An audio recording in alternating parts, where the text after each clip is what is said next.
अनेक वेळा टीका आणि अनेक प्रकारचे गंभीर आरोप होत आहेत, अगदी धमकीचं पत्र येण्यापर्यंत. या सगळ्याकडे तुम्ही कसं पाहता? बेसिकली आरोप ज्यावेळेस होतात तर त्याच्यावेळेस मी फक्त बघतो की त्याच्यामध्ये काही तथ्य आहे की नाही. तथ्य असेल तर रेक्टिफाय होईल, मग तथ्य नसेल तर त्याच्यावरती मी दुर्लक्ष करतो. क्रिटिसिझम घेताना ते योग्य प्रकारे घेतलं पाहिजे. त्याच्यामध्ये काही तथ्यांश असेल तर डेफिनेटली रेक्टिफायला जी जागा असेल तर केली पाहिजे. पण त्याच्यामध्ये जर तथ्यांश नसेल आणि फक्त क्रिटिसिझम करायचं म्हणून केलं असेल तर त्याच्याकडे दुर्लक्ष करणं अपेक्षित आहे. त्याप्रमाणे मी बघतो.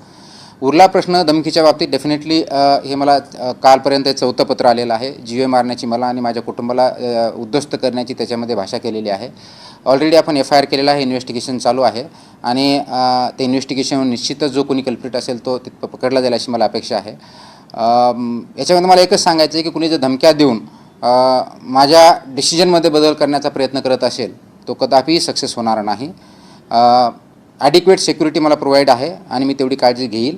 कुटुंबही त्याप्रमाणे आम्ही काळजी घेत आहोत. परंतु धमकीच्या माध्यमातून डिसिजन चेंज करणं, जे की पब्लिक इंटरेस्टमध्ये नसता कोणाच्या एखाद्या इंडिव्हिज्युअल इंटरेस्टमध्ये असेल असं होणं कोणाची अपेक्षा असेल ते साफ चुकीचं आहे. त्यांनी माझा आतापर्यंतचा इतिहास चेक करावा आणि त्यानंतर अशा धमक्या देण्याचा प्रयत्न करावा. 24/7 तुम्हाला पोलिसांकडून सिक्युरिटी देण्यात आली सर?